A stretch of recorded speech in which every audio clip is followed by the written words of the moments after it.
Hello, everyone, and welcome back to Beyond the Evidence, the podcast where we dive deep into true crime cases, uncovering the facts and exploring the unanswered questions that keep us coming back for more. I'm your host, Marv, and I want to thank you for joining me today.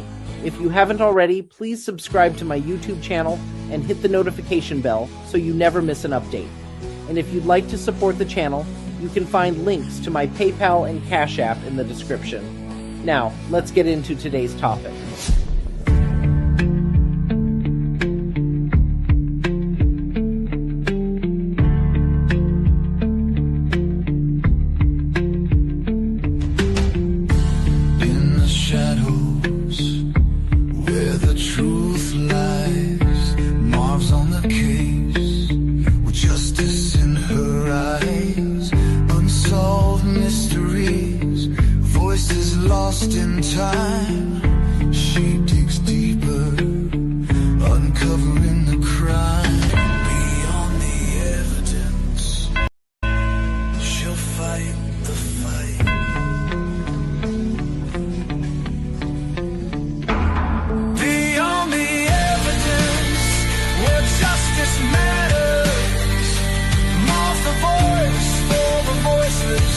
Breaking all the patterns, facts and theories, clues and controversy.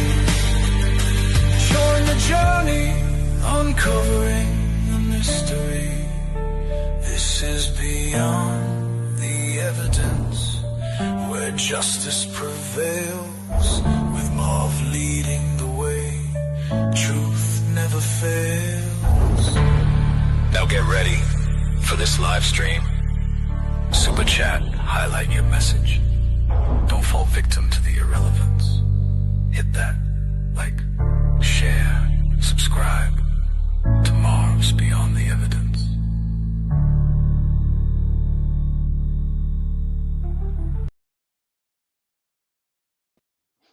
Good evening, everyone. Thank you for joining me tonight.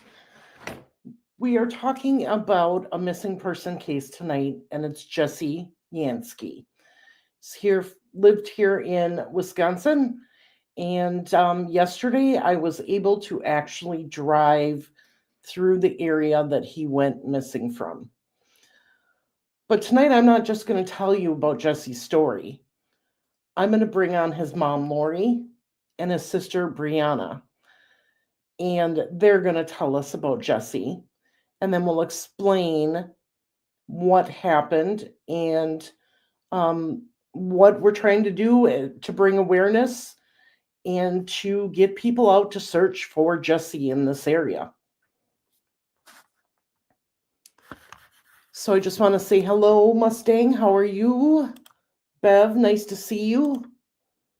Luna, hey guys, this is my brother. If you have anything to add, please do. Thank you so much for being here. Louise, thank you. All right, let's get started and bring on Lori and Brianna.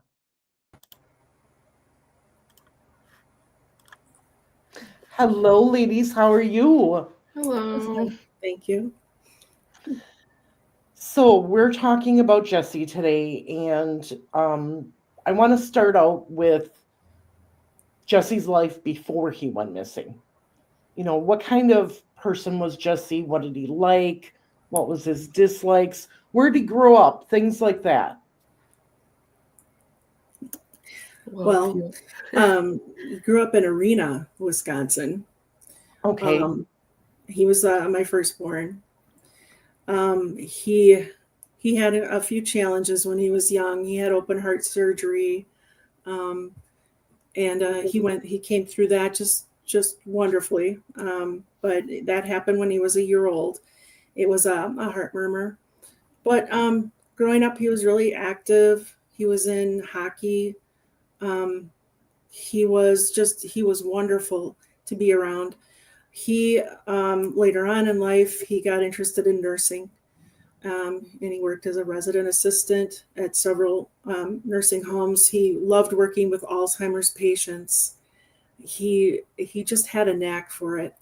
And since this has happened, a lot of his coworkers have actually reached out to me, which has been so nice, telling me that he was just wonderful to work with and he was so kind to those residents and he had a gift. Later on, he did have some issues with alcohol. He had been in and out of rehab quite a while, quite a few times, I should say. But other than that, he really, when he was just such a sweet kid. Yeah. I call him a kid. I know he's 32, but he's still my baby. Yeah. So then, wow, working with Alzheimer's patients is very, very demanding. and Yes. tough. It really is. I've also worked with some, had some family members, and kudos to him, because if he was a person that could regulate to what they needed and just be kind and considerate to them in those daily moments, Mhm. that's huge. Yes. You know, it's not very easy at all dealing with somebody who's got dementia, and you can get frustrated and everything real quick. I've learned that from personal experience, and it sounds like he had the knack for, just being in the moment with them, which is Yes, he did. wonderful. Wow. Mhm. So he's never been married. He's been young. He's young, so No. never been married. No. He was 32, or he is 32. He's about 6'3", is that right? That's correct. Yeah, he's tall. He's a tall boy. Okay. And about 160 pounds, brown Yeah. hair, blue eyes. Some say brown eyes. Some of the reports. It's actually blue. It's Yeah. blue. Yeah, that was a typo. Okay, good to know. He went missing from Ogema, Wisconsin. So Ogema is where he was living at the time. Isn't that correct? Yeah, it is correct. Okay. And so he actually was last seen in Westboro, Yeah. which is part of Taylor County, on April 17th of 2025. Right. Okay. So, and if you look on the map, guys, Ogema and Westboro is not that far away from each other at all. I would say like a 15-minute drive. It's very, very close. Tell me what happened the day that Jesse went missing. I don't know much about that other than what his girlfriend told me. Now, she did not get a hold of me until the day after he went missing, at probably 5 in the afternoon. And she was pretty upset. She said they'd had an argument, and that he had gotten out of the car at some point because he was borrowing my vehicle. And so he pulled over, got out of the car, and started walking. She says she waited for him about 15 minutes and then got into the driver's seat and started looking for him on her way home. Just before that, they had been at a bar in Westboro.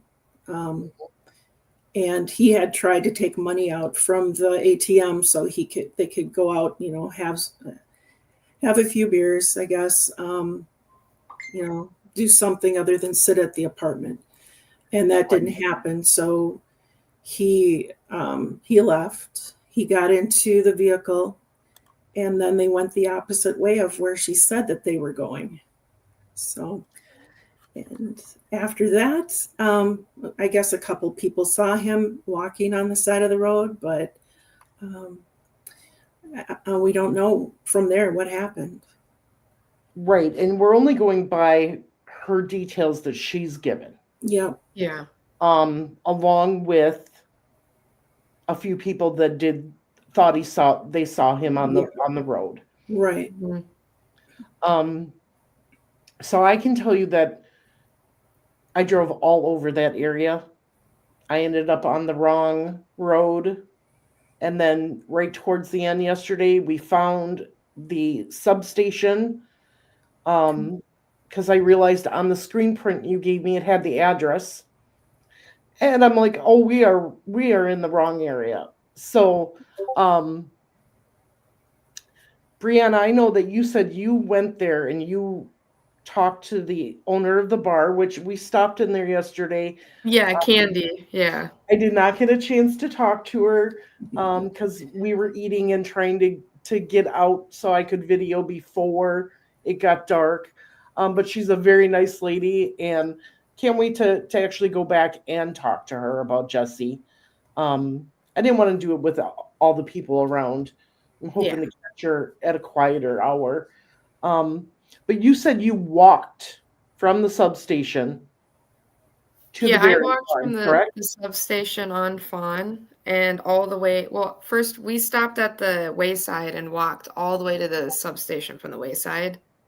And it took us about 30 minutes to get from the wayside to the substation on foot. Okay.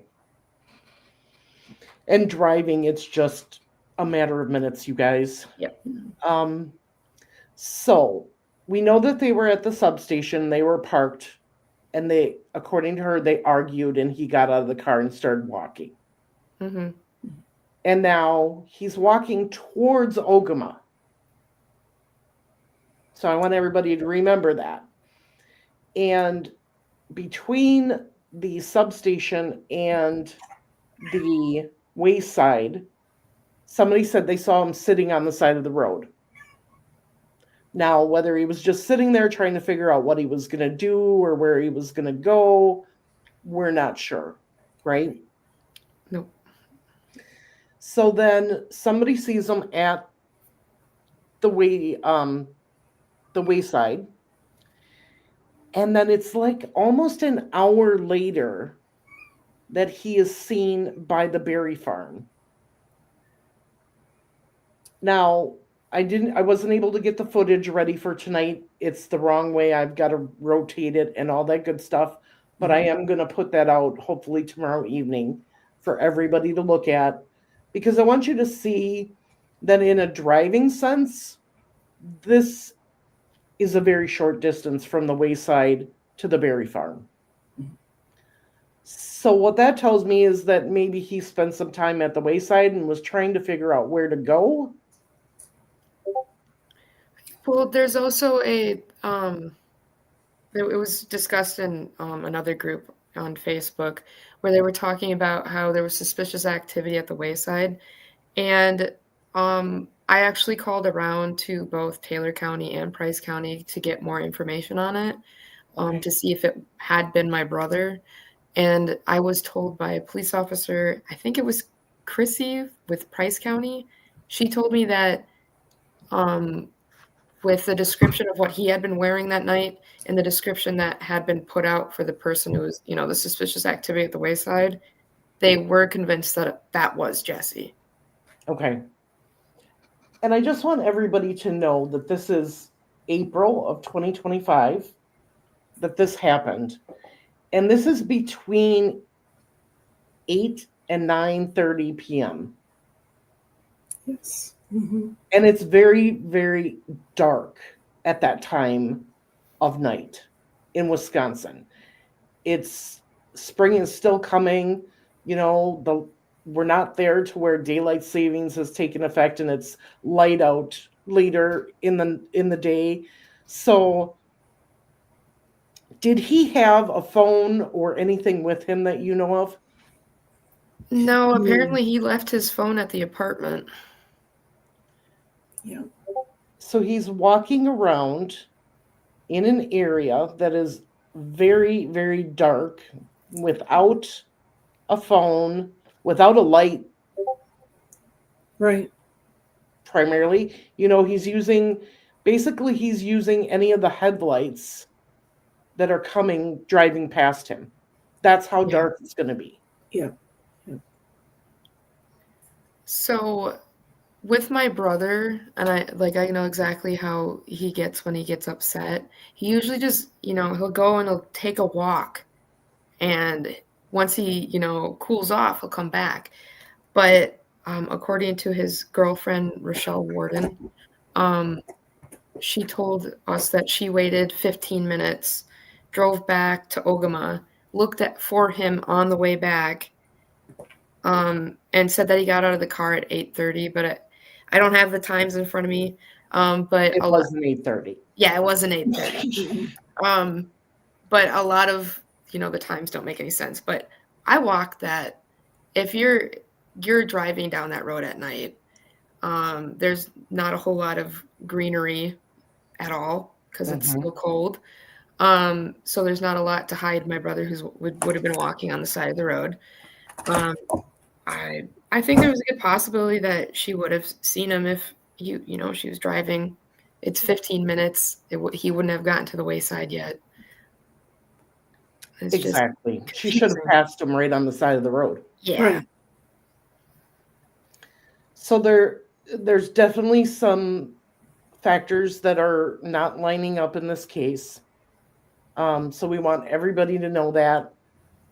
She's saying that he got out of the car at 8:30, but he's being seen on the road and by the wayside a little after 8.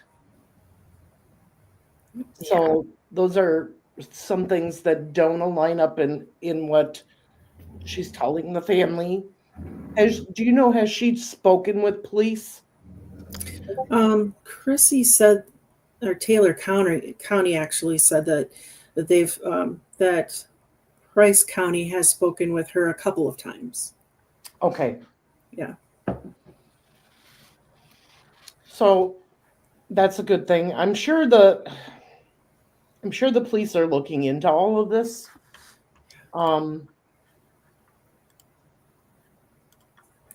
Yeah, and also the Department of Justice. And the Department of Justice? Yeah. Okay. Yep. So I've spoken with, at least Taylor County is kind of like, I think they have more of washed their hands of it because Price County is doing most of the work. Yeah. But Price County, I've spoken with Chrissy, who's the lead investigator on it, and the DOJ. They both have said that they are working on it, but there is no information that they're giving out. Right. Right, and that's standard. They keep a lot to themselves. Have they mentioned to you if they've done any actual searches in the area for him? So they did do it originally. So there was a big search in the area when Jesse first went missing. Can't remember if it was on Sunday or Monday when they first started, like after he had went missing, the following Monday or Sunday.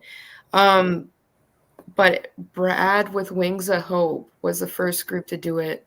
And they were working with Taylor in Price County.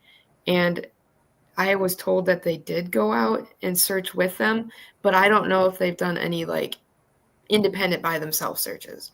Right. They've told me that they're going to, like, yeah, they haven't said specifically when. They're waiting for the leaves to fall and stuff like that. Yeah. Yeah. Right. And, you know, I was trying to think it as we were driving, you know, we were trying to throw out theories and things like, could somebody have hit him and not realized it? But when you're driving, and you'll see in the video, when you're driving, it's too far of a gap between the side of the road where he would have been walking and where the woods actually went. You know what I mean? Right. Unless they really, really hit him and threw him, it would take a big leap, because I was thinking maybe he ended up in the ditch. Right. Somewhere, you know, and I'm not really seeing that as a possibility. I can't rule it out, but you would think they would have walked that whole area. Yeah. And specifically looked for that, you know, on the side of the road. Right. Somebody's asking, what about what she said about being babysat? Oh, yeah. She apparently had, because when Wings of Hope talked to her, they got right back to me, and Brad said, by the way, there's somebody staying with her. She calls it her babysitter. Um, yeah, so she apparently had someone staying with her. We didn't know at the time who it might be. Okay. It could have, it could have been a number of people. She said it was somebody that she and Jesse had met that was a non-drinker, and so he was staying with her because she was really distraught. Okay. Yeah, their sober friend. Yeah, sober friend. Okay, and then Rebecca's saying, I was told their search was focused near the drained pond at the intersection of 13 and Fisher. I don't understand why they would have started there, because Gunner is, when you're coming from the substation towards Fisher, Gunner is way before that. And It's because he Gunner, was last seen on Fisher Creek Road. Was it Fisher Creek or is it just Fisher? I'm not. oh, I don't so have it he in front of me, was but last seen on Fisher Creek. yeah. So I think they focused a lot of it over there because of that. Yeah. Okay. I also have a really hard time understanding why Jesse would have walked off of 13. Right. Right. Because he had, it's not like he hadn't been there before, because he spent a lot of time up north in that area Mhm. before he moved there. Yeah. So he would know the area well enough to know that he had to stay on 13 to get back to Ogema. Yeah. Right.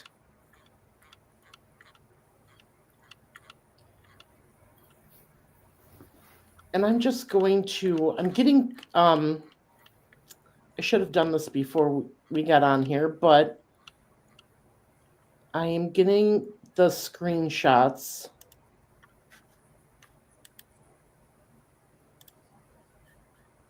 that you sent me with the times and everything.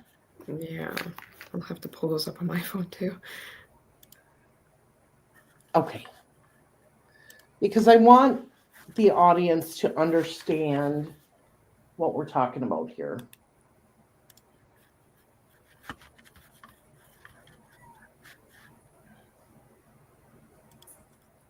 And I'm hoping these will come in here. They are. Okay.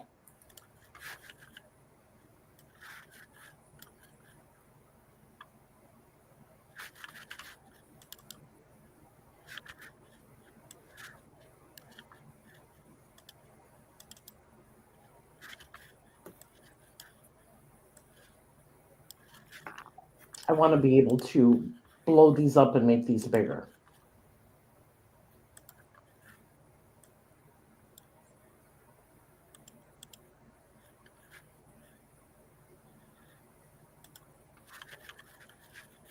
Okay.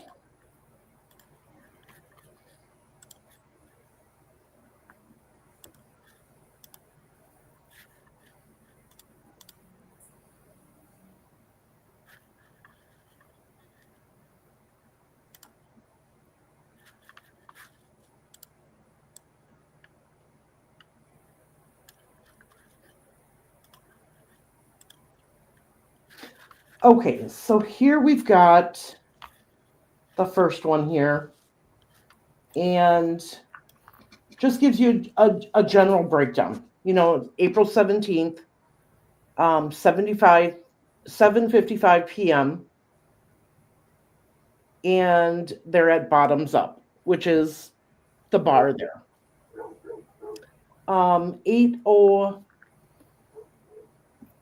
8:05, Jesse comes back to the vehicle. 8:30, Jesse and RW arrive at the substation. 8:30, Jesse and RW argue, and Jesse leaves the truck.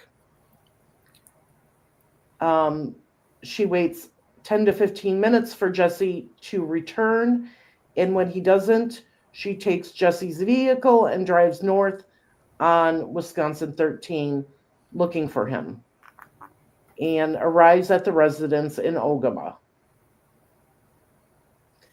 So here's what I want you guys to be able to see. Okay. The substation is probably, I would say, right around this area. It's not that far away. Okay. And then you have the wayside. So it's all one straight shot. You have the wayside here.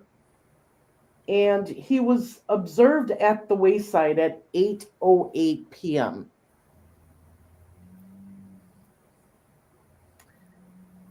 And then from the wayside, you have Gunner Road right here. So it's, I mean, walking, yes, it's going to take you a little bit. But driving, it's like less than a minute. So here, down Gunner Road, down here, is Nelson's Berry Farm. And he was seen there at 9:20 p.m.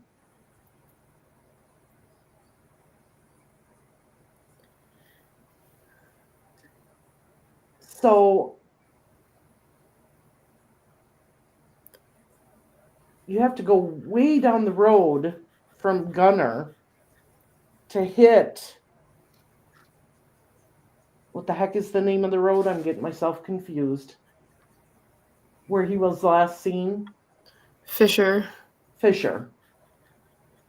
It's probably a mile or two down the road. And once again, he would be turning away from Ogema, which does not make sense. Mm-hmm.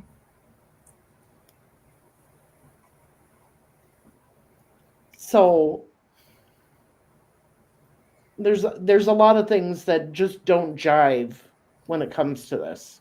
Right. Well, and another thing with it is, like, if you look at the times on these things, like Wayside was at 8:08, but then he's seen sitting down towards Fawn at 8:20. Mm-hmm. Right. So, like, either he was, like, some of these may be incorrect, or he was walking there for a while. Right. Mm-hmm.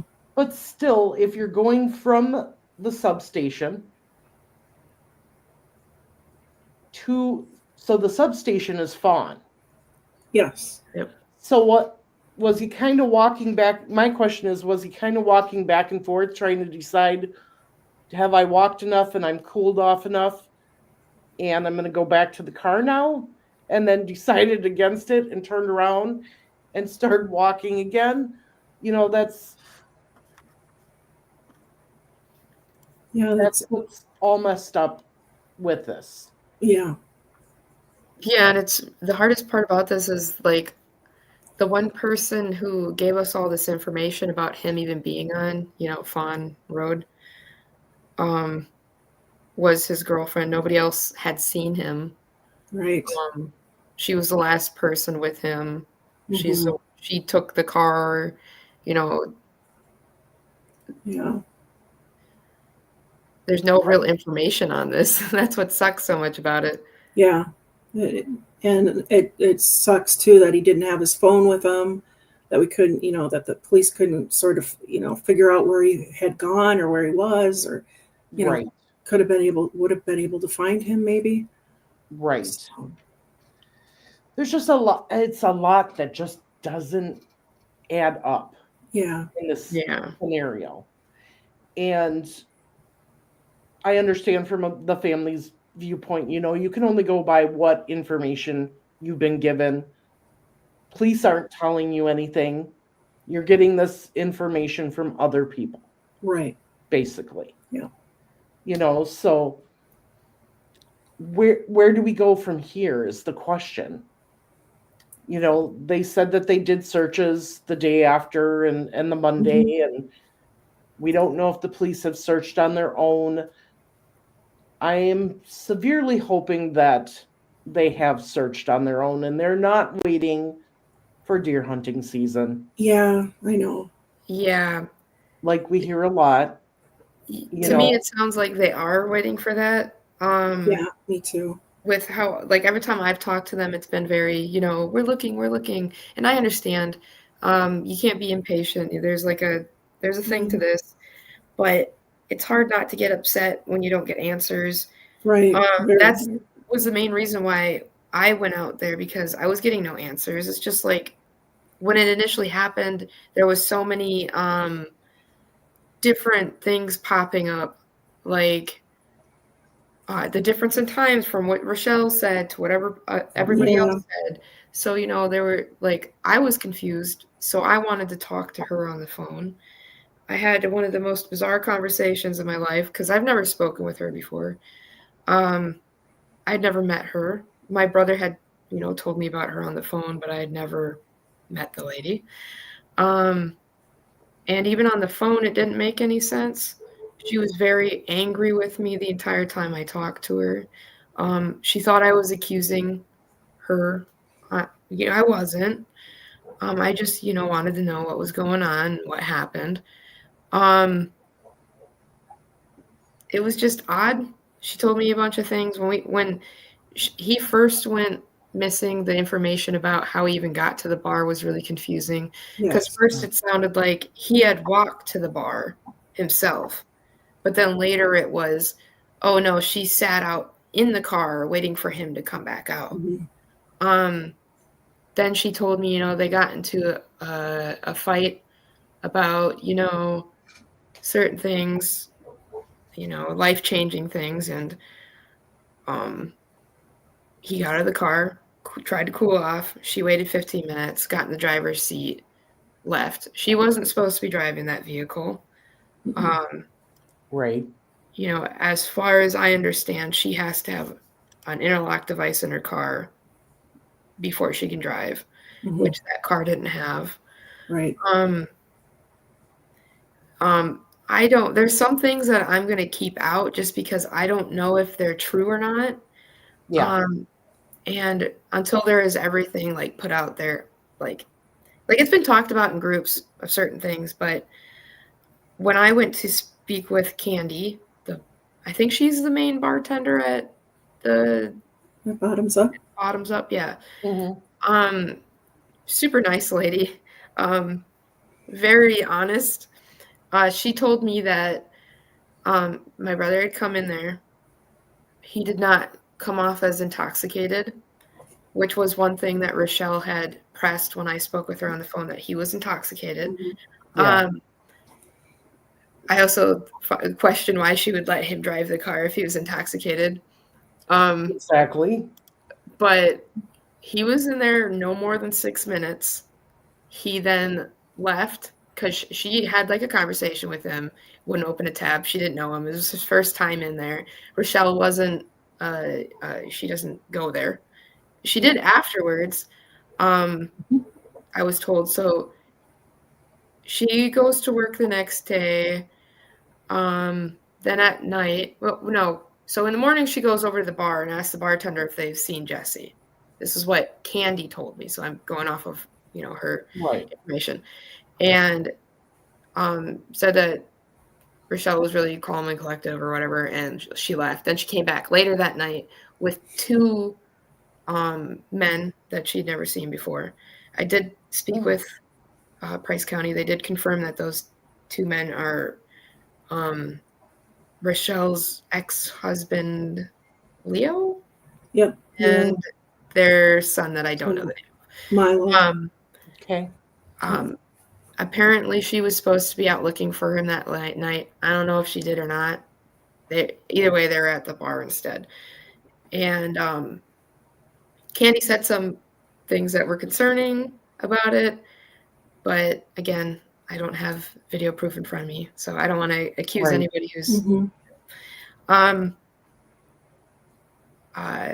apparently, according to my brother and what my brothers told my mom, is that Leo really, really didn't like Jesse. So I don't know how their relationship was. Regards to like Rochelle ever going out to look, she, as far as I understand, she wasn't a part of the search team.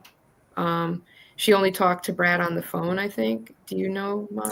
He did come to the house too, and that's how he knew about the babysitter. So there was a Okay. couple times he went to the house Okay. because he told me some things. Yeah. Yeah. But there has been no like any updates from Rochelle, you know, saying No. whether or not she did go out and look. She told us she did, but there was never like any proof that she actually went out and looked. No. She also said that she got a private investigator, that Mhm. nobody knows who the private investigator is. Right. I feel like if there was a private investigator, they would have reached out to the family. Because Yeah, I I think so. information on Jesse. Yeah. Then I know that Brad told me that he also stopped talking to Rochelle. He had to keep the line open because the sheriffs wanted him to. Right. He does have to talk to people, but at the same time, Rochelle was making him a little nervous. So Mhm. he's not talking to Right. him. Yeah. Again, I would just like to put that out there to, you know, anybody who is watching this. There has been no proof that Rochelle's done anything. Right.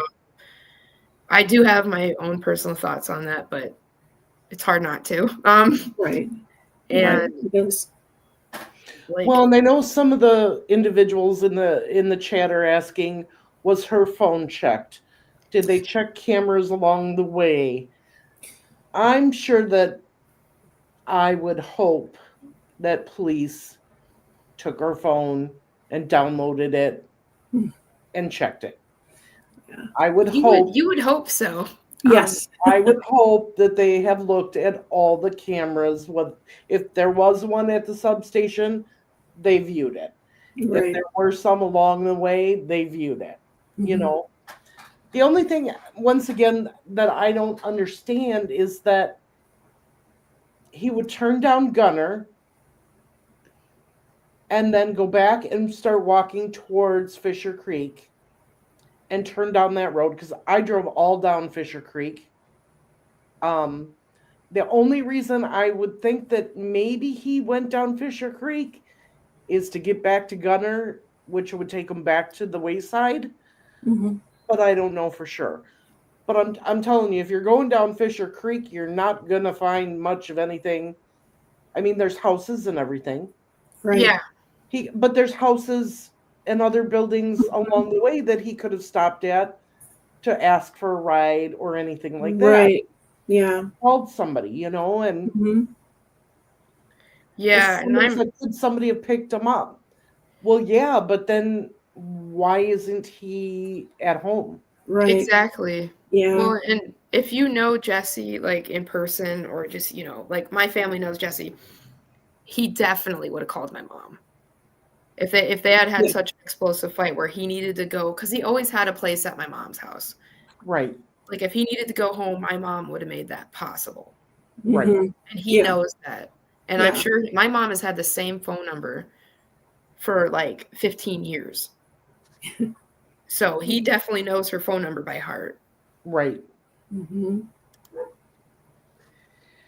Yeah, it's not adding up. And like I said, it's frustrating for the two of you because police are not going to tell you anything. No. No. If there's conflicting information, they know that. They're Mhm. looking into it. Yeah.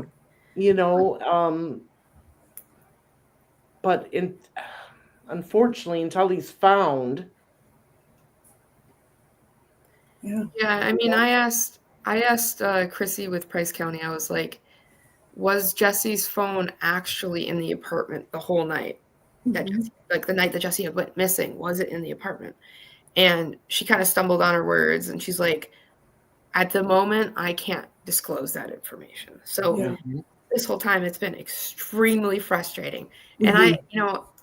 I get frustrated with them sometimes, but in a like more polite, you know, because they're looking for my brother. They're doing work. I'm trying to be respectful, Yeah. but it is frustrating. It really is. And the hardest part for families that go through this is in your mind, you go to the worst things possible. Yes, absolutely. Okay. Yeah. We know that here on this channel. My viewers know that. And it's so frustrating for me to listen to family member after family member after family member say they won't give us any information. Yeah.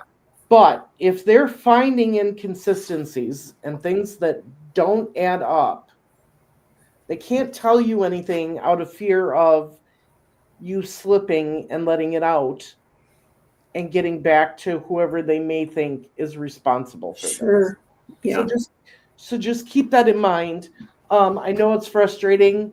I know it's painful, but I'm hoping that they're doing everything possible in every which way possible to look at phone records and video and all of that.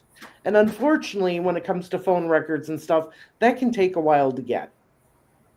Mhm. Mhm. And then you have to go through all that information and compare and things like that. So, Right. hang in there. Don't get discouraged by any means. It does make her look guilty. Yeah, it does. The fact that she did not put his missing poster on her own Facebook page makes her look guilty. Well, and she also deleted and then privated her stuff. So, Yeah. Mhm. and then she shares other people's missing posters, but nothing But more. not his. And yeah, and she changed her. It didn't take her very long to change her status, her relationship status. Right. That went away pretty fast. Mm-hmm. Yeah. Oh, yeah, they can track her phone. Absolutely. I know this has been talked about in the groups a lot, so I'm not really like I have said this personally in the group, so I'm not like I'm not worried about sharing this information because it's been shared. But supposedly, she told my mom that when the police were coming to take his phone from her, you know, Mhm. put it into evidence, that she wanted to factory reset his phone, which, you know, I feel like most people with half a brain cell would know that the police can track that back. They can get all that information. Plus, it Like, makes you look real bad. I know. I told her that. I said, you don't want to do that. She didn't want them to see all of the nasty conversations that she had with Jesse. So, yeah, she was pretty, she was really stalkerish with him. She had to know where he was at all times. And Oh, I have messages from her. So my brother had last year he went through rehab. yeah, around And this time. Exactly. Yeah.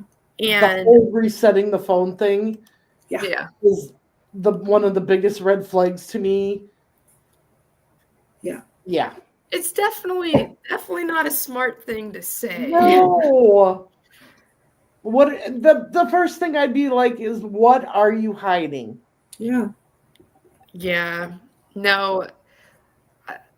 Like I had a conversation with her. I was feeling really down about my brother missing, and I was like just talking with her about it, and she was telling me how much she loved him, and that when my brother had went to rehab, and my brother had left rehab, and he was still up in La Crosse area, and he had the app on his phone. I think it's Life 360.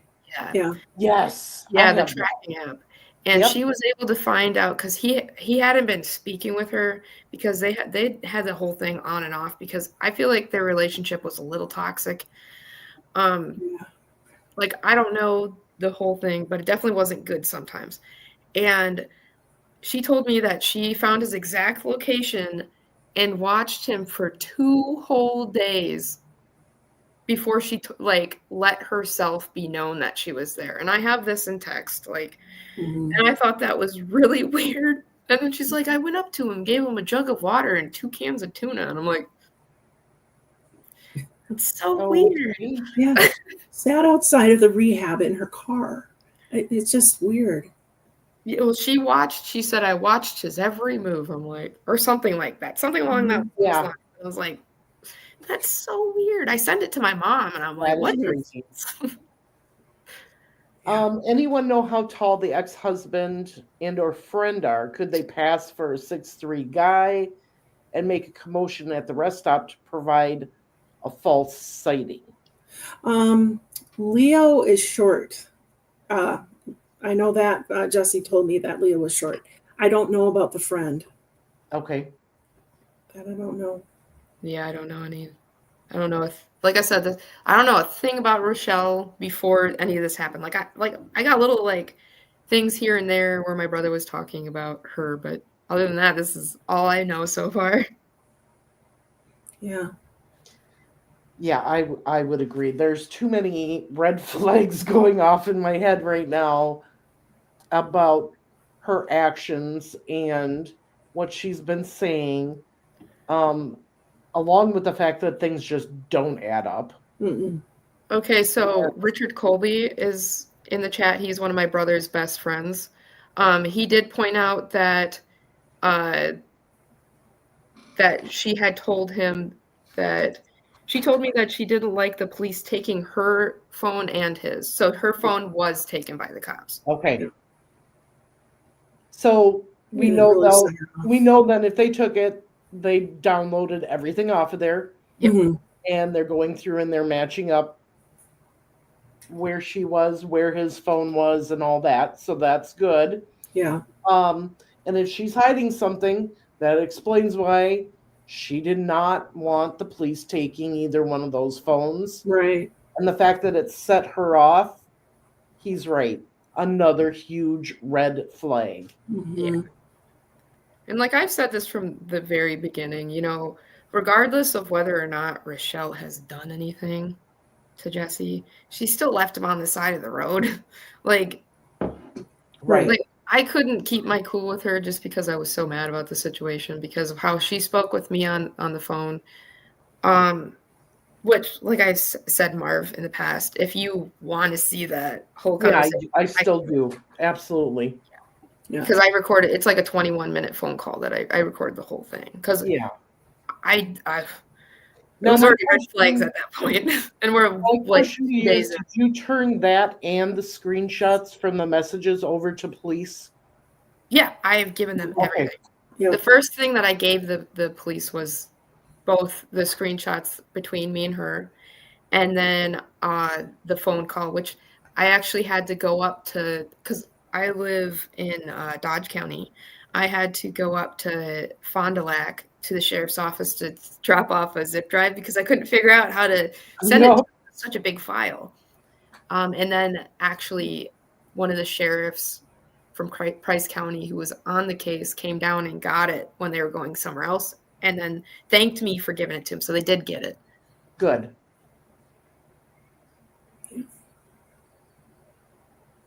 I agree. Cooking with Grace. It just, everything that she is saying and doing makes her look guilty. Yeah. Yeah, and she's cut off all contact with the family. She ignores Oh, I'm everything. sure she has. Yeah. I'm sure she has. Did that pretty much happen shortly after you talked to her, Brianna? So she was still talking to my mom. Yeah. She was still talking to me for a while. Yeah. Okay. I had actually blocked her because I didn't want to say any mean things because I had already said something very mean to her because I thought it was rotten that she left him on the side of the road. And that's what I, tried to portray to her, that it was rotten that she did that regardless. Yeah. And, my brother definitely wasn't in the right clothing that night to be left on the side of the road. So she did contact my mom. I don't think it's bad to discuss why they had their fight because it's been discussed in all of the Facebook groups. Why they had an argument in the first place was because she was supposedly pregnant. And she also told me this in my phone call. She was pregnant. They got in a fight. She told him that he needed to grow up and be a man because they were going to have a kid. Right. And which later on turned into my mom would ask about the kid because it would be my mom's grandchild. And Right. with Jesse missing, at least there'd be part of Jesse. Right.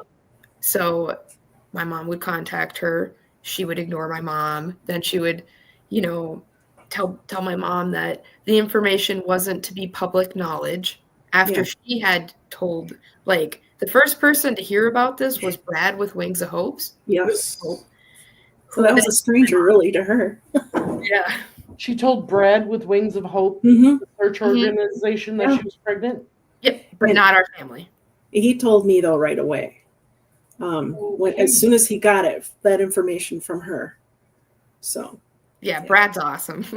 Yes, he is. That I is love Brad. That's kind of weird, but okay. Somebody said, who's Corey in the chat? That's another. Corey Willard is one of my brother's best friends, so that's who they're referring to. Okay. Who also had a bunch of text messages between the two of them that he did show me. There was also a point where she said she miscarried. She ignored my mom for a week. Yeah. Then told my mom she miscarried on Mother's Day. Then my mom was trying to get Jesse's belongings back. Yeah. Which she said that she doesn't have, even though he moved up there. Like there is a small amount of stuff at my parents' house, but a majority of like his clothing and stuff would have went there. Yeah. The police gave us a short list of what they took, right, Mom? Yes. Yeah. Yeah, and it was just it was a hoodie that they thought was his, a laptop and his phone, and that was it. Yeah. So where's all of his other stuff? Right. And at one point, she actually wanted a rock that they had both of their names on. It was etched in there, and it said twins on the back, like twin flames, that kind of thing. And she wanted it back, and I said, well, yeah. I said, I can come up and get his things, and I can give you the rock. And she said, I don't have any of his things anymore. She told me that the police took them, and that that I could just keep the stone because she had her memories. And at first it was so important that she get that or have that, and then all at once no longer important. No, because you wanted his things. Yeah. Yeah. Well, and there's like, where's his guitar? Where's his fishing poles? Where's his Xbox? I mean, those are, the things that I thought that might be there, at least I found at home. Things that were important to me, like his guitar lyrics. He used to love to play guitar. He used to write songs. All of the work that he did in AA, that I found. Those were mostly the things that I was looking for. So those were the important things that he had written, on his own. Right. Yeah. Yeah, that was one of the things I really wanted was his writing. Yeah. But still, I mean, like you said, his Xbox, his actual guitar. Yeah. What did she do with those things? Right. Where did they go? Because police don't have them. Right. So where did they actually go? And is she keeping them, or did she just get rid of them? Yeah. Right. And if she just got rid of them, why? Right. Well, and like the biggest issue with all of that, if we wanted to get any of his stuff, it's a like civil thing. And my mom, like I even talked to Chrissy. I'm like, can we do like a sheriff's standby so we could just collect his things? And she said, yeah. So we were going to set it all up. And Rochelle said, yep, don't have any of his things. Right. Yeah, that's very, very, very weird. Did any of these people have easy access to a construction site of any kind? Yeah, that's my cousin Mark. Okay. Yeah, he and his wife Wendy came up for a search, and we were very grateful for that. Her dad owns his own logging company, so he would have access to lots of land. But otherwise, I'm not sure about the construction. Someone had said maybe there was a cabin that was being constructed. Yeah, that Rochelle was helping her ex-husband Yeah, with a yes. cabin.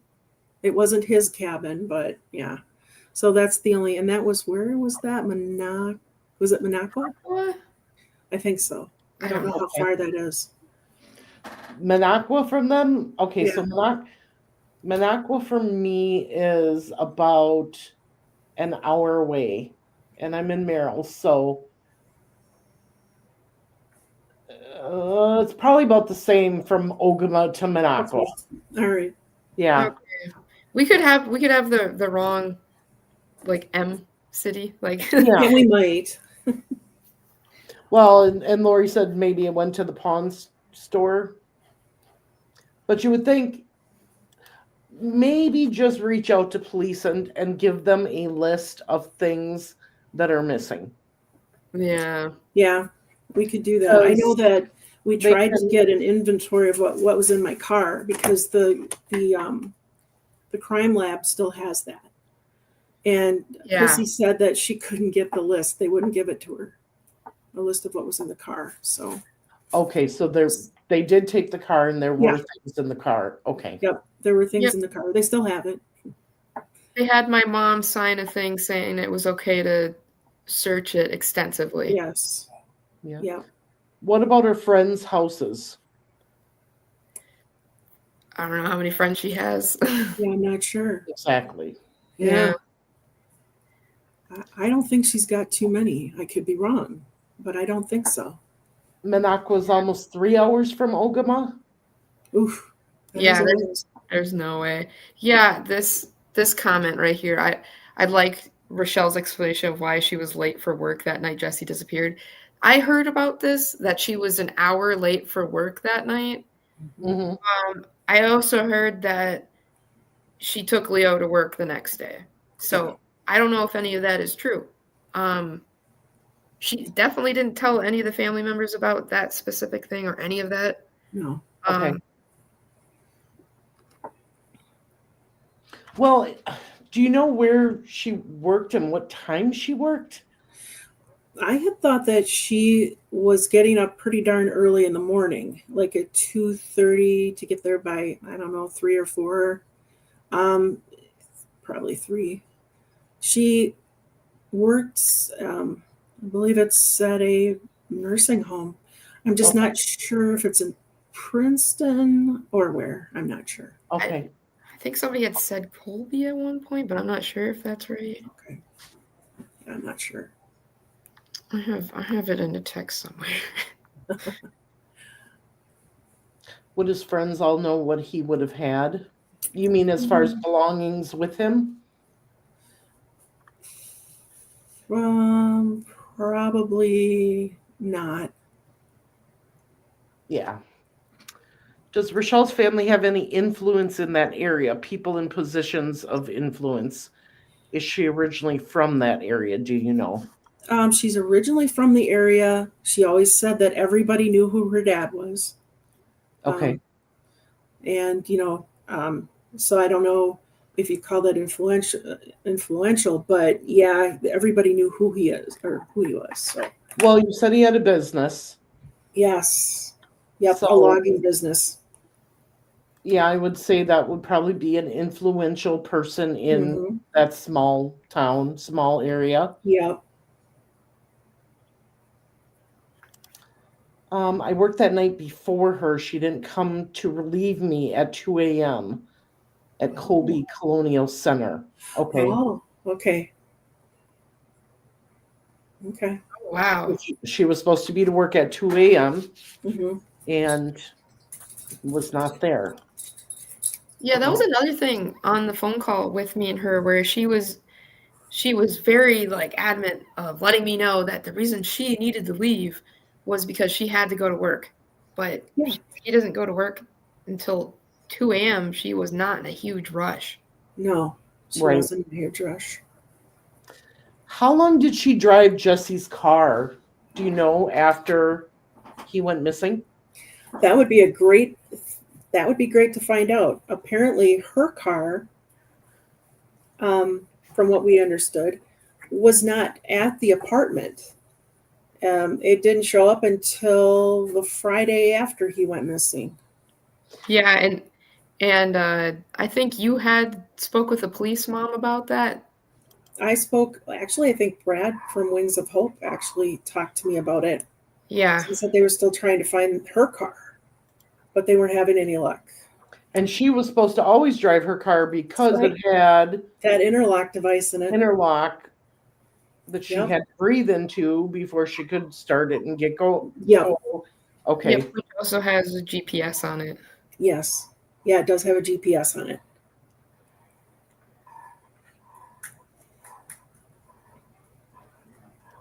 So from the way it sounds, is she did drive his car afterwards I'm guessing so. for a little bit, Yeah. for about Because she had what, a keys. week? Sure. Yeah. At least. For about a week. Yeah. And then all of a sudden police got involved and she had her car and Mm-hmm. Yeah. they took his. Mhm. Yes. Well, and there were other like people who said that they had seen Rochelle with somebody else in a darker vehicle, like I don't know if it was a truck or an SUV, like a black SUV or something. Okay. They were asking if that was her car, and I said, I don't think so, because she's got like a sedan, doesn't she, Mom? Yeah. It's what is it, a Mazda or something? Yeah, it's a bigger mid-size sedan. Okay. Yeah. And Alexis said Black she Dodge truck, believes somebody she said. ended up being 3 hours late that day. Yeah. Oh, wow. I thought she was an hour late. Black Dodge truck. Yeah, she kept calling my SUV a truck. It's a Equinox, and it's Yeah. red. She kept Yeah, telling well, it's an everybody it was a SUV. truck. Now that's an SUV, but what kind of condition did police say what kind of condition the car was in when they got it back? No. No. Okay. Just The Dodge truck is what she was in with the two guys when they stopped at my uncle's when they were looking for Jesse.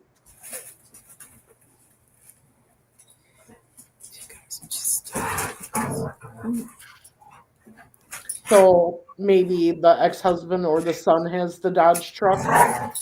Just 1 second. Yeah, it's hard to know because like there's been no real information given. Yeah. I mean, when I was left. questions, when I had questions and I was asking the police when he first went missing, I wasn't asking the police, I was asking Brad because he was actually giving me information. Right. And Brett makes a good point here. She took his vehicle without permission and she drove illegally since the car did not have the IID and she wasn't allowed to drive any vehicle that didn't have this device. Yeah. Correct. Yep. I spoke with Chrissy about this and she said it wasn't something that they could do anything about right now. So I don't know. She does have a criminal record. Yeah, she's going to be going, to court in November 17th. Yeah, November 17th for distribution of meth and assaulting a police officer. She could have had a real easy go of it. There was a deal on the table of 5 years probation, and she didn't take it. So now it's going to be a jury trial. Probably obstruction of a police officer. Yeah.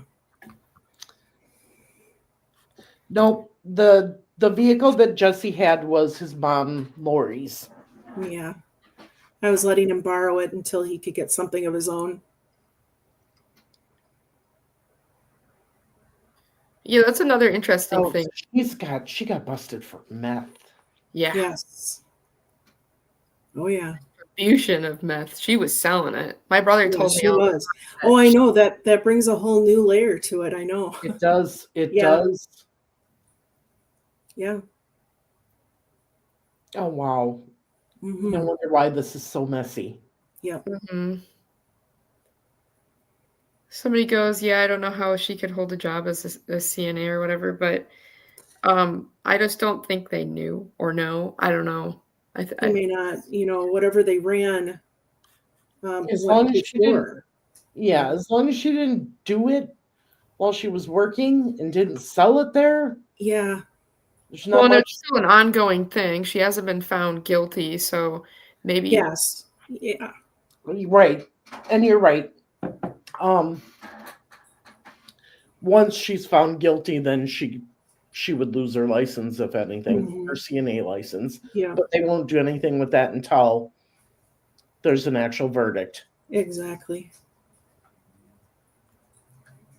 that's crazy though. The whole like I just keep going back to it. The whole she was 3 hours late.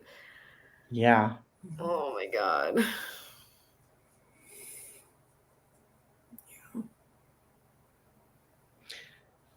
So many red flags.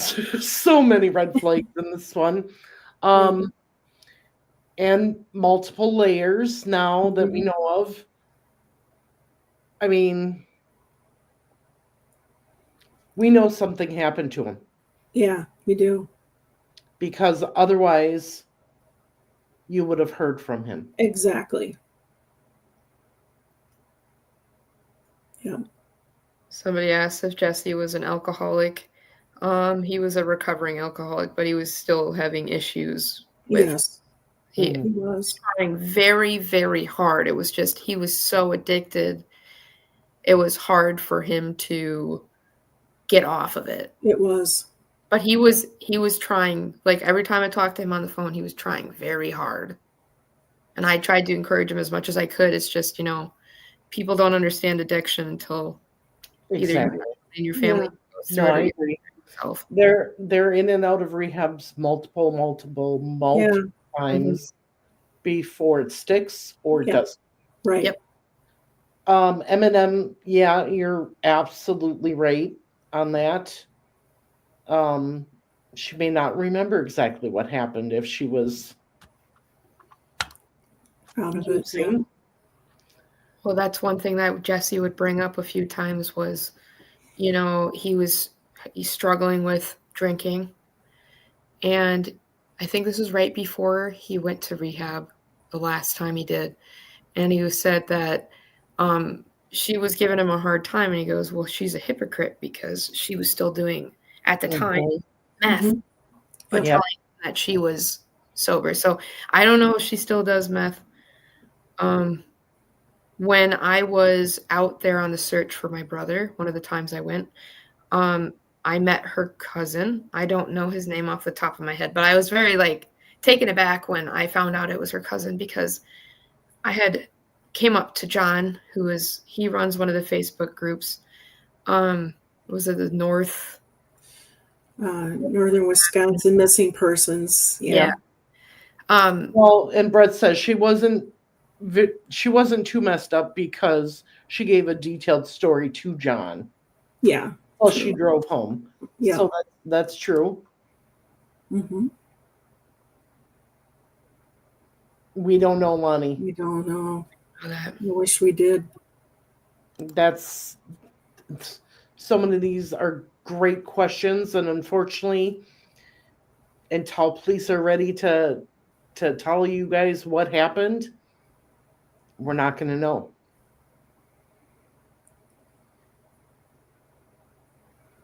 But the day I went out on the search, Rochelle was drinking. And the only reason I knew that was because her cousin showed up on the search. He just was there for a second. I didn't know who he was, but he said that he had met Rochelle that morning and she was drinking excessively in her apartment. Okay.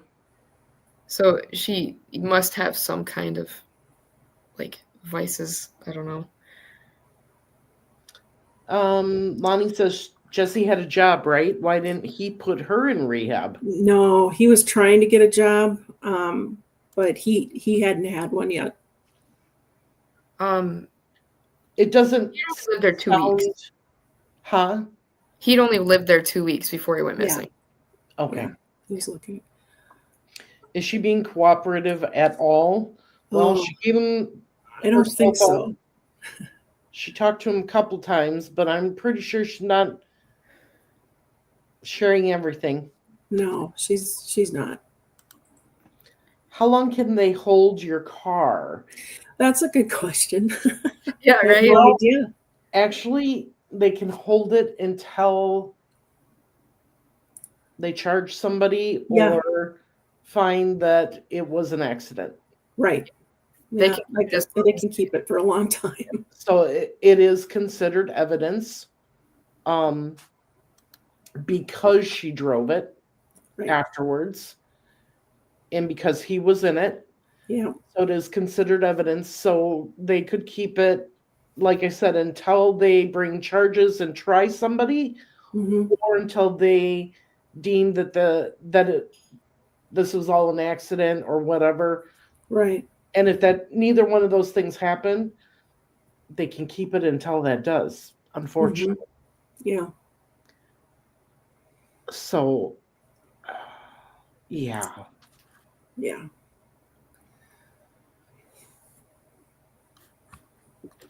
Nikki says the girl knows where he is. Why is she not telling the truth? Yeah.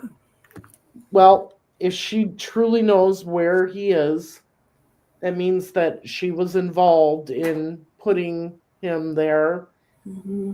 and she doesn't want to get in trouble. Right. So she's not going to say anything. No. Oh, that's good to know, Brett. I wondered about that. Yes, That- okay. So that was something that was brought up a lot in the groups about how they use that as like Pick up selling. and drop off. Yeah. Well, it'd be the perfect area. It's out in the Sure. middle of nowhere. Where? Yep. Hasn't law enforcement contacted Rochelle's place of employment? Lonnie, we don't know what law enforcement has done. They're not telling us. Yeah. They haven't told the family anything about what they've investigated, what they looked at, anything.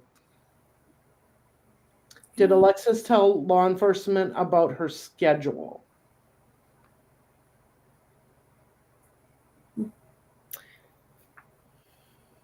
Don't know for sure. No. But was her car taken in and inspected for evidence? Seems like that would be a normal thing to do. I would hope so. I would hope so too. Again, same thing. We don't know. Yeah. But yeah, these are all great questions. They are. They're real good questions. that everybody has. It's things that you would hope that police have done each and every single one of these things that you're asking about. Mm-hmm. Okay, anyone can call in anonymous or leave a note or something, anything. I agree. Mm-hmm. I agree. Prayers you get answers, absolutely. Yes, Wendy, I was wondering the same thing because Jesse's mom's car was, but not Rochelle's, right? Well, we don't know for sure. Right. DOJ has his vehicle. Mm-hmm. Okay. I believe they did confiscate it per the cafe owner across the street. Okay.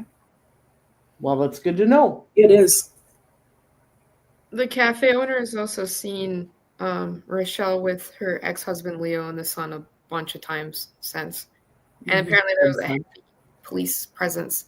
Also, the police were apparently following Rochelle around a lot because she was discussing how angry it made her. Yeah.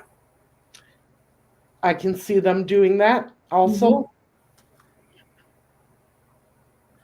Are you planning on any future searches? Okay, so with this year winding down and fall is coming and hunting season is starting, Mm-hmm.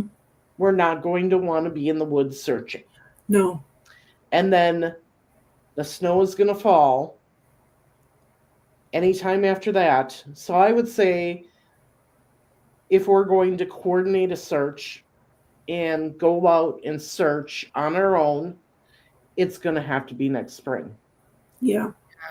And I've talked to a few groups, I've emailed people with search dogs and stuff like that, and they all need police like approval for them to do this. Mm-hmm. It's just kind of like when my brother first went missing.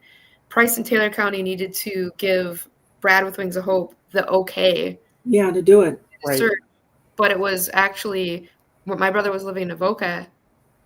Prior to this, he was still Mhm. getting mail to the house. They had to approve the search for it to even start. Yeah. Right.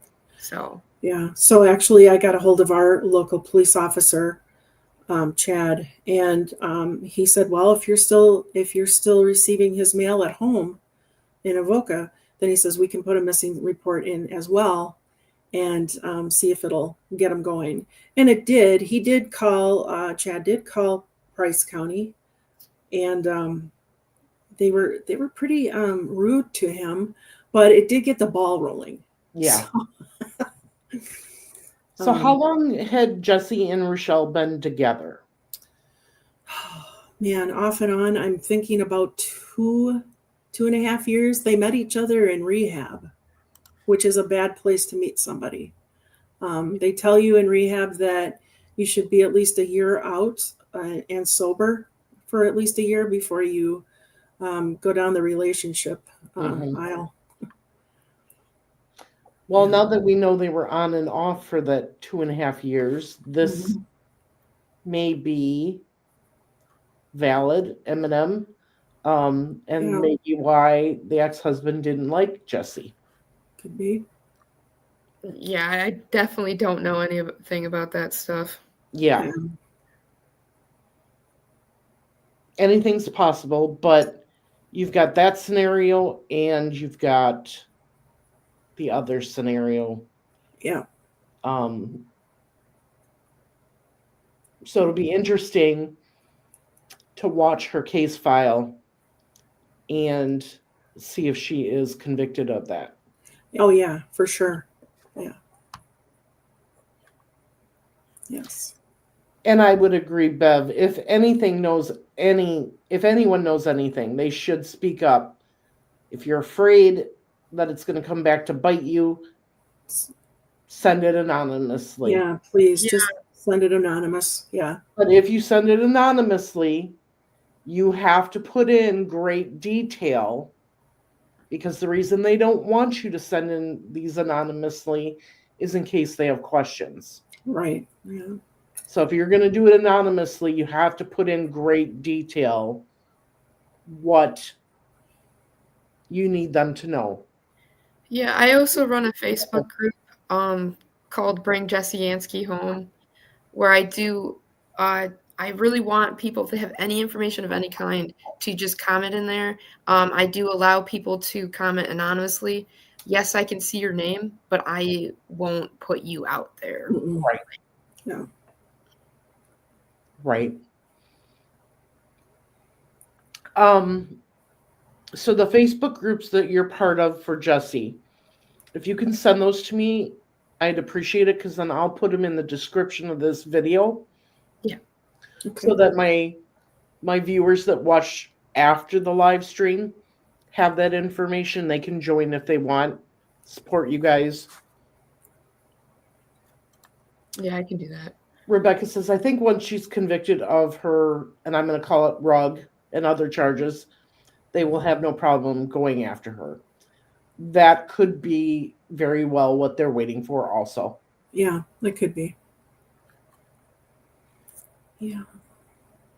I guess time will just tell, and we'll have, like you said, we'll have to keep an eye on her case. Mm-hmm.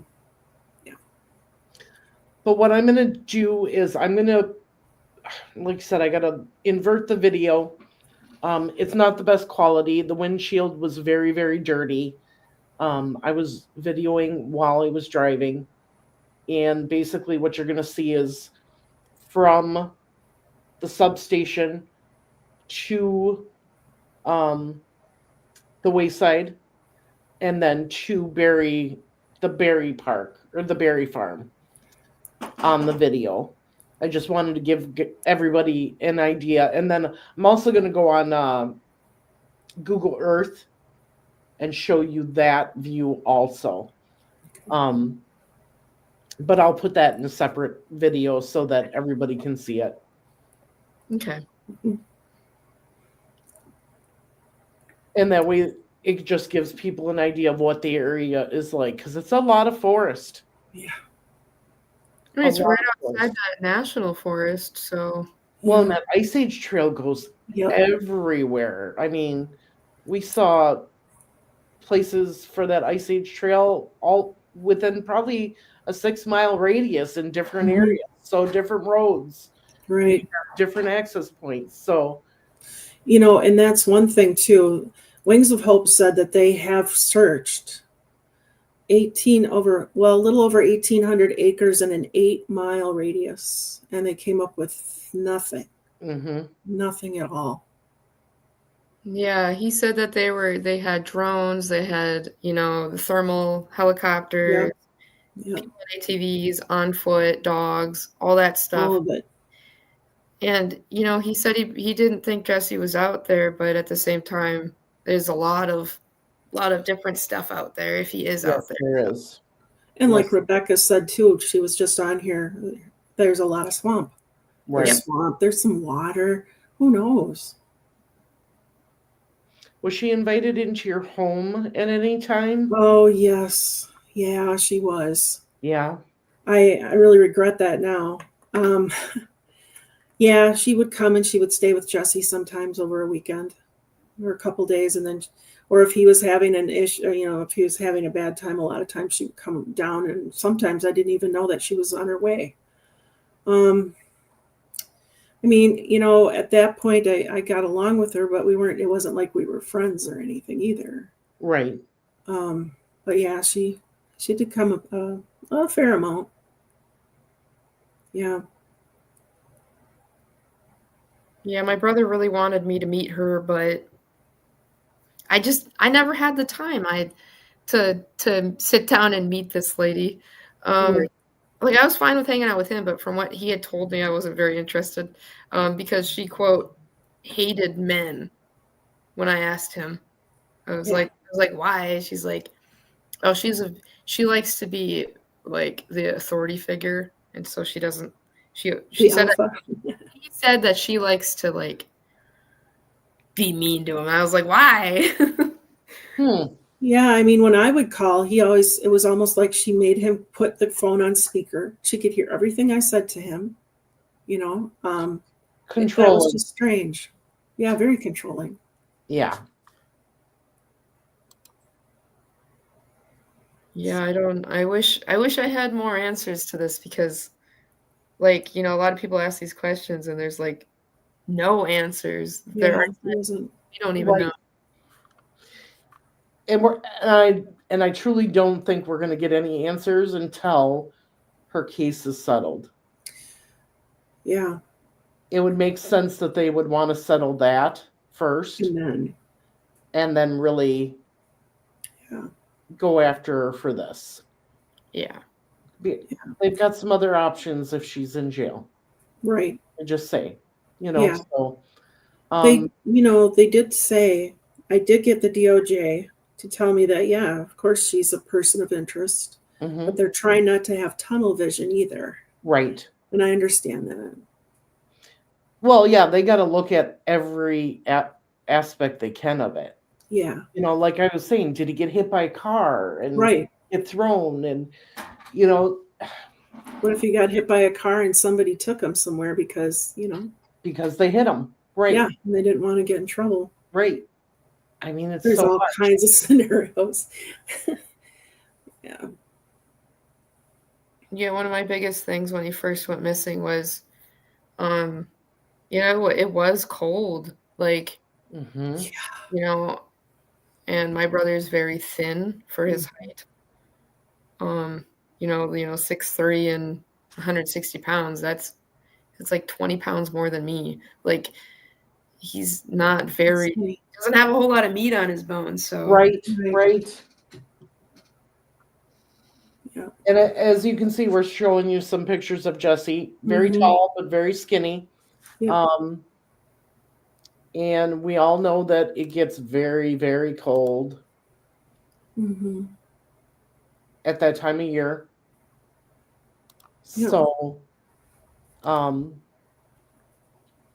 yeah, hypothermia is still if he got on a trail or something and was trying to head somewhere. And it was spitting a little bit of rain that night. Hmm. Yeah, so. And a lot of when they went out searching, they didn't have the best like weather either because they kept having like flooding issues where they couldn't go out certain days. Yeah. Yes, Lori, you are absolutely right. I know about one of them, and one is Mitchell. Who is the other? Oh, the other Samuel? I don't remember. I think Sam has had less coverage in the group than like. Yeah, because he's from a little bit of different area, I think. But Mitchell. Okay. Yeah, that's true.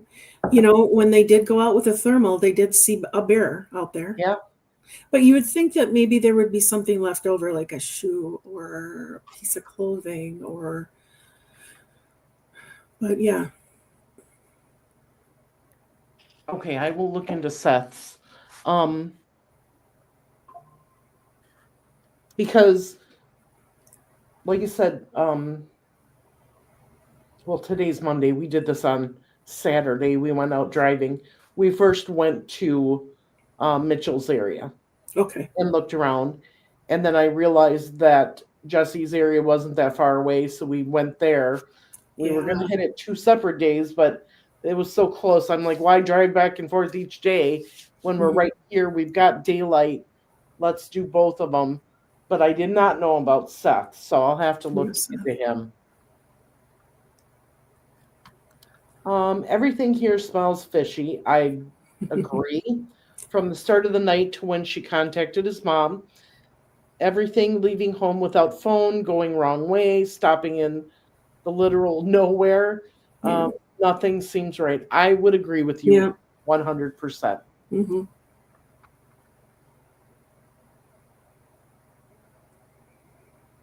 And Brett, that might be, but right now we got to go by what she says. And hopefully police know a lot more than we do. That's for sure. Did you approve of their relationship? Was Jesse abusive? There are rumors of him cheating and being violent when drinking. Is there truth to that?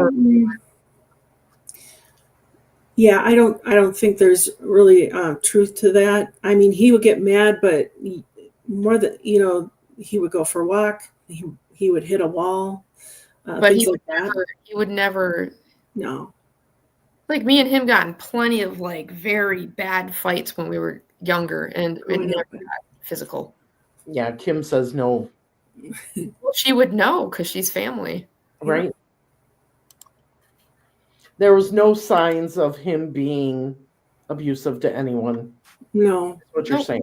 In the past, not just her, but anybody else too. No. Okay.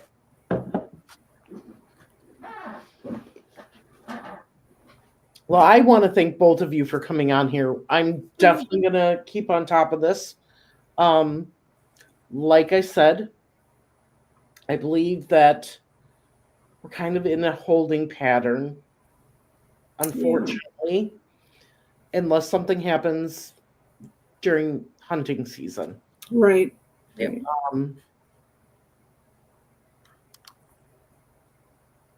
So 6 witnesses say otherwise to what Rochelle said. I'll go with their statement to the police and what the cameras recorded. Okay. Adriana says, I grew up with Jesse. I've never seen him get physical, and I used to be a brat. And Brinkley says, I have never seen him be mean to be mean. Okay. Brett, sounds like you and I should get together and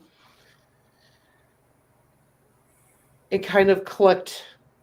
I like to collect the information from everyone. So like Brianna, you said you have screenshots and a phone call. Brett's obviously got information. His friends obviously have information. I like to collect it all and try to put the pieces together. Okay. That's, how I am. Just Because once you see everything together, maybe something really sticks out. Right. I Um, hope so. so Lonnie, Lonnie's commenting in there. No, I haven't, but I'm just going off of what I have, gathered and have gotten from Michelle and other things. The thing with this is we don't have any answers, and I did say in the beginning that we do need to keep an open mind that Yeah. we don't know what happened, but that is also Right. why we're discussing all of the things that have come out. Yeah. I think that Rochelle has done anything. I don't know. No, But we I don't don't. want people to go and harass her or No, that she No. is guilty. we don't want that at I would all. be very clear about that. Hmm. There are a lot of red flags when it comes to Rochelle. Yeah. You can't put blinders on and say there aren't, because there are. Hmm. But like we said, there are other things that could have happened. We just don't know. Absolutely. Always found. And or until somebody does something concrete and has evidence, you Yeah. know. So like I said, it's a waiting game right now. We wait, see if anything is found during hunting season in that area. Um, and if not, then we're going to have to join forces and try to get approval to start searching in spring. Right. Yep. And then go from there. Hmm.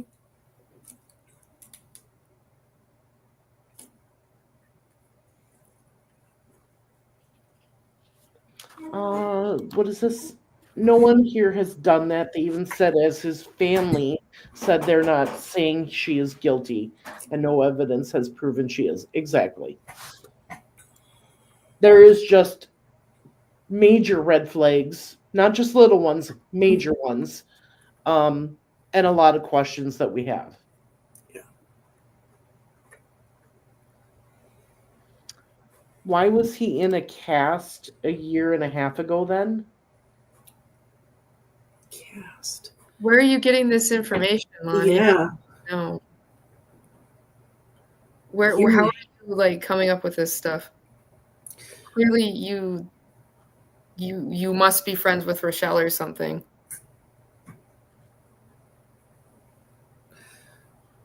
I mean, I don't think he had a cast. He might have had a splint, but that's Jesse has had he's previous had money. injuries. He has weak bones.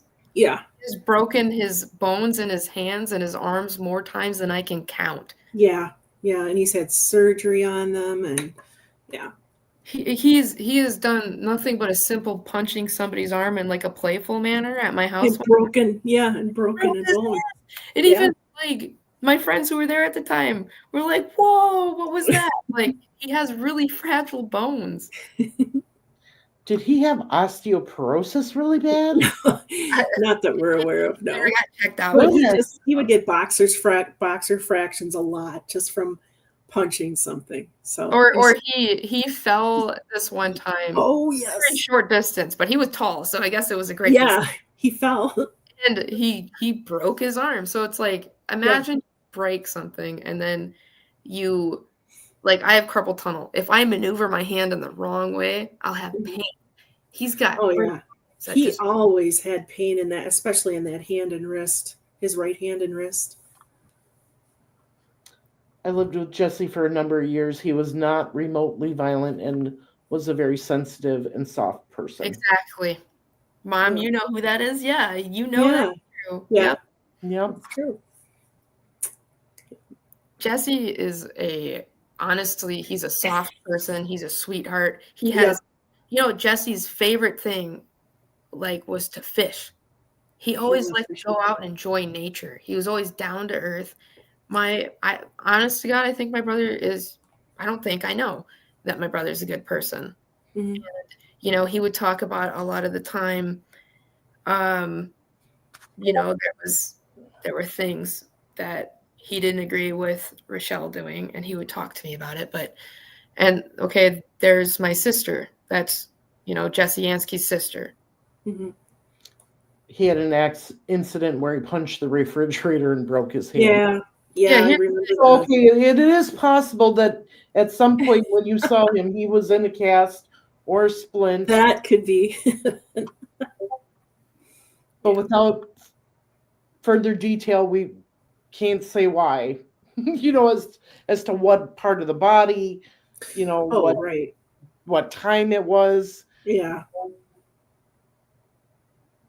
I think one of my first memories is with Jesse in a cast. Because he had surgery on his arm. You Yep. remember that, Mom? Yes. That's one of my first memories as a child is Jesse having a cast on his arm.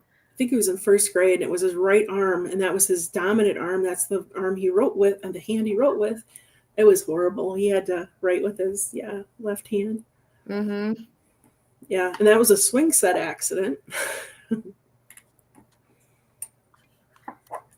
Mark says maybe she's not guilty of a crime, but at best she has some responsibility here for ignoring duty of care when she abandoned him that night. Yeah, it's recklessly endangering safety. And like we said, it's a straight shot from the substation to the wayside. So if it took you 30 minutes to walk from the substation to the wayside, and she left 15 minutes after he got out of the car, he would have been halfway there. Right. She should have seen him. Exactly. As If she- other people saw him, even though he was wearing dark clothes, he was wearing a black hoodie, Right. black pants, black and white hokas, other people saw him. So Right. I would think, Yeah, exactly. Exactly. So that's why we're saying things just don't add up. There's a lot of questions. Mhm. We're not saying she had anything to do with it, No. but she also has done things that have made her look guilty. Right. Yeah. So, No, it's definitely, a lot of red flags. But again, we can't sit here and say Rochelle's done anything because right? we don't have evidence. Mhm. We're just going off of what has been, not also what Rochelle has told us, Right. her actions, Right. and everything that other people have told us and come out with Rochelle. I'm not going to sit here and say she did anything because I don't know if she did. Right. Right. Oh, that's a good point. Brett points out. He said 2 days. That Jesse was missing 2 days before Rochelle even went to the police to report him missing, and it wasn't very late. Was it Saturday, Mom? Yeah, it was Saturday at 11 because I kept badgering her. I probably should have done it myself. She kept asking what should she do. I'm thinking you're 40 something years old. You should know what to do. But yeah, and finally, I was on speakerphone with her when we talked to the police officer at 11 o'clock on that Saturday. But the thing is, she didn't even tell me until the day after, late in the afternoon. He'd already been missing for X amount of hours, Right. And sometimes when you go to the police early like that, they're like, well, you should wait so many hours. It's a contradiction, really, because they tell you to wait 24 to 48 hours, that they may have just went and stayed with a friend or something to cool off. Mm-hmm. So they don't want you to report it too soon, but at the same time, the first 48 hours are the most important. Exactly. So Yeah. it's very frustrating. Mm-hmm. What was the outcome with mental evaluations after Jesse attempted? Is it true the family ignored the situation? Who are you, Lonnie? Do you know Mm. anything about our family? You're just in here trying to make people upset. When did Jesse hang himself? How old is Jesse now? Like what you're saying makes no sense. Right. And talking about mental stuff from years before, Mm-hmm. has no room in here. No. No, because what matters is what was his mental state at that time. Jesse was doing okay. That's the crazy thing. He was so excited about living there. I Yeah. have messages of him talking about being super excited that he got a place with Rochelle. He's trying to Mhm. get a job. He's being Yeah. super positive about it. Yeah. Jesse would not have done that. No. I've had multiple conversations with Jesse talking about his, previous struggles when he Mhm. was barely a teenager, to now being a full adult. Right. So Teenagers. there may have been an attempt when he was a teenager. There was an attempt when he was a teenager. He went into, Okay. Yeah, you don't have to say anything more than Right. that. But being a teenager and now 32 years old, how many years is that? That's Right. a lot of That's a years lot. gone by. more Lot of than years. half of his life. Yeah. When I worked with him, if he wasn't working, he was talking about fishing constantly. Oh, Nancy. Hi. He brought in balloons, chocolate, and stuffed animals in Yeah. for all the residents. He has a gentle personality. Yeah. That was, yeah, thank you Yeah, for Nancy. sharing that. Thank you. He was an adult who got out of the vehicle he was driving, right? And Rochelle took the vehicle he was driving, right? Yep. Yep. Without anybody's permission. Right. Trying to judge someone based on something they said or did more than a decade ago is like comparing apples and oranges. Yeah. Hi, Mac. Yeah. Max.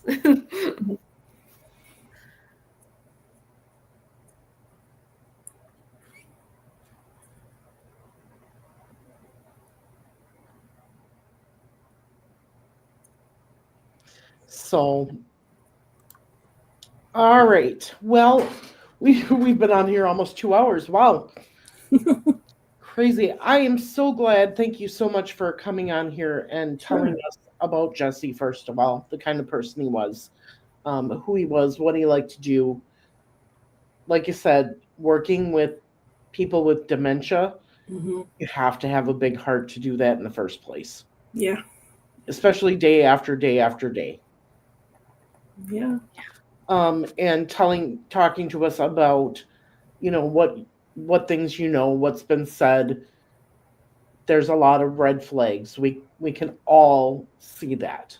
Yeah. But we truly don't know what happened to Jesse, is what is important. And we need to find out. We need to find him one way or another.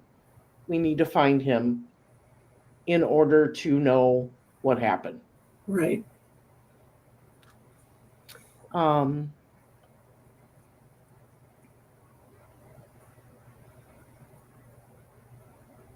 Well, like I've also said, I don't want anybody to harass Rochelle. Mm-mm. I don't want anybody to, threaten her, nothing like that, because, everybody's, guilty, or they're not guilty until proven guilty, Right. So, They're innocent. Yeah. yeah. Right. But so, all right, everyone. Thank you, Lori, and thank you, Brianna, for coming on. We're going to end this for tonight, and this won't be the first or the last time you hear me talk about Jesse. Like I said, I'm going to do the video, and we'll be talking about him again. If there's any updates, we'll bring it to you. And like I said, we'll have to just play it by ear as to what happens. And if there's going to be a search in the spring, I will let you all know, definitely. If I got to get with the other group that searched and get permission and start a new search, we will. all right. So, And if anybody wants to come to my group on Facebook, it's called Bring Jesse Yanske Home. I and a friend of mine are admins of the group. We welcome everybody to talk about Jesse, positive things, of course. Mm-hmm. But yeah. Okay, let me see here.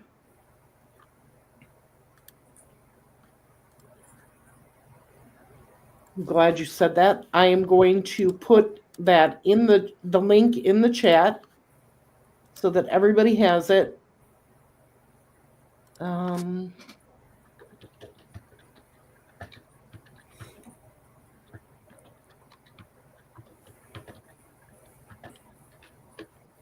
Okay.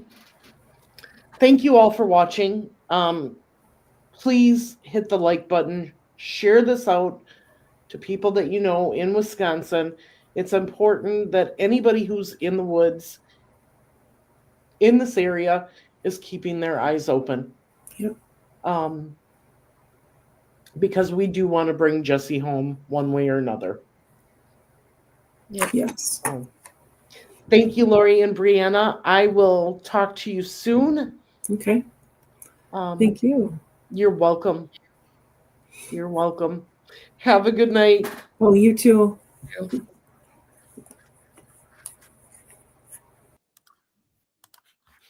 All right, everybody. So we have gone through a lot of information. As we said, there are some suspicious things that have been going on, and definitely suspicious with the girlfriend. But as we said, other things could have happened also. We just don't know what happened to Jesse, and we just want everybody in that area to keep their eyes open in case they were to find him in any sort of way. This family needs this to be resolved. If Jesse is gone, they need to bring him home and give him a proper burial and be able to grieve that. The not knowing is the worst. I can tell you that from all the families that I've talked to. But we will keep you informed. I have the Facebook group, the Beyond the Evidence Facebook group that you can join. And there's also a Facebook page. So if you're interested in those, look at in the description below the video, and you can join those. Yes, we want them home regardless. Absolutely.